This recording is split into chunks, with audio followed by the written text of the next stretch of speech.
Between 10% and 50% of people who have lost a loved one end up having prolonged grief disorder. So in this video, we're going to talk about how to cope with grief. Hi, my name is JD and I'm a statistician and music therapist here to offer statistically significant support. And if you don't mind hitting those like and subscribe buttons so that you can get the support as it comes out. Mental health providers tend to have a fear of medicalizing grief. And part of it is because grief just happens naturally and it's part of the natural process of losing someone, and most people grieve without needing any help. But grieving can cause problems with your mental and physical health.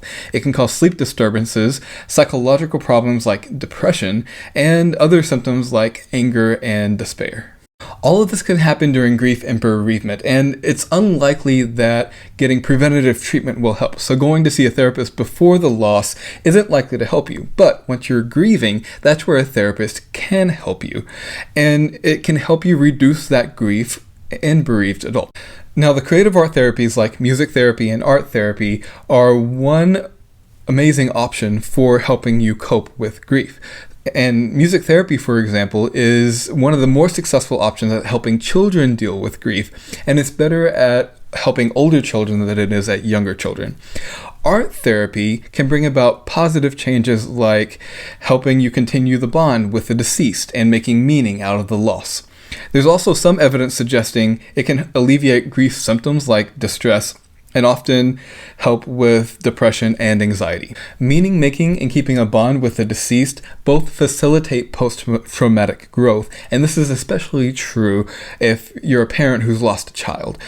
But there's 5 major things that happen when you go through post-traumatic growth. The first is in self-perception, where you are now stronger than you thought you were, and you know that you can handle those difficulties. The second is in your relationships, where you're now more compassionate for others. You're showing others compassion, and you're relating to others more. The third is that you're just seeing new possibilities where you didn't see them before. The fourth is just you're appreciating life more. And the fifth is just in your existential views, where you start to turn to religion more than you had in the past, and you become more spiritual than you were before the loss.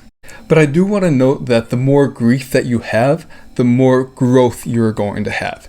But it takes time for that growth to come about. And there's different things that affect just how much grief you're going to have to begin with. And in one model, there's 4. And the first is whether you feel like you were personally responsible for that loss. Most likely you weren't, but even if you feel like you were, you're going to experience more grief. The second is whether you have sufficient justifications for your actions. So did you do what you could have done, and do you feel like that was enough? The third is whether you violated your own values or morals, and if you did, then you're going to have more grief.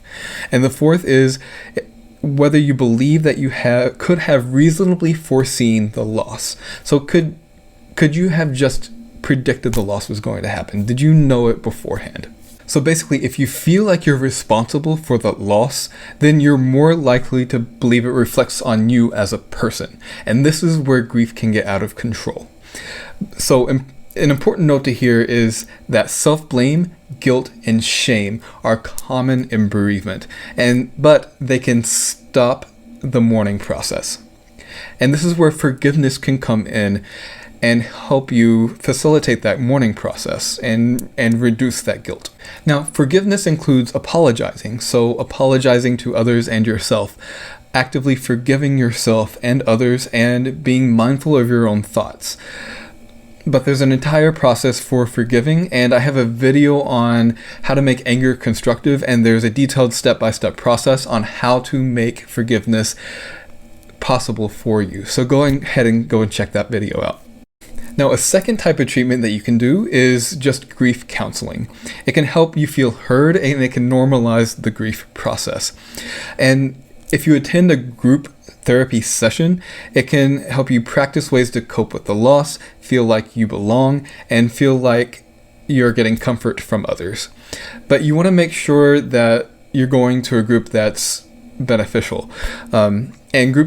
And beneficial groups include the ones that promote a positive relationship, that the members are informal, but there's a purpose to what everyone is doing. There's a purpose and a structure. And that the counselors are culturally competent. Now, what's particularly hard is if you've lost a child. If you've lost a child, you're more likely to move into prolonged grief disorder, and you're more likely to have it if you've had another child after losing that first child. Things like attachment anxiety, rumination, exposure to traumatic events, and health complications like depression and PTSD also make you prone to it. But the old adage, time heals all wounds, actually applies here. And it doesn't feel like it when you're going through it. But the more time after the death, the lower the prevalence of prolonged grief disorder. So allowing yourself time to grieve and heal properly actually is beneficial. Now, one of the main catalysts for this video was the recent death of my own grandfather.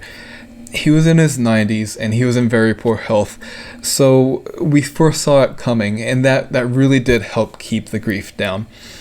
But I also was able to do everything I could to get here before he died, so that one, I could spend some time with him, but two, to be here for the funeral, and just being able to use his music that he liked. He loved Frank Sinatra, so I was able to play that for him to get some closure with that before and after the death on my own end, and to keep that bond and to keep some kind of meaning in the death with me, and all of that really did help, at least with me.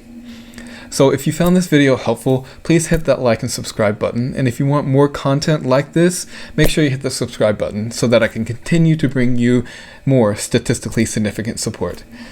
Thank you.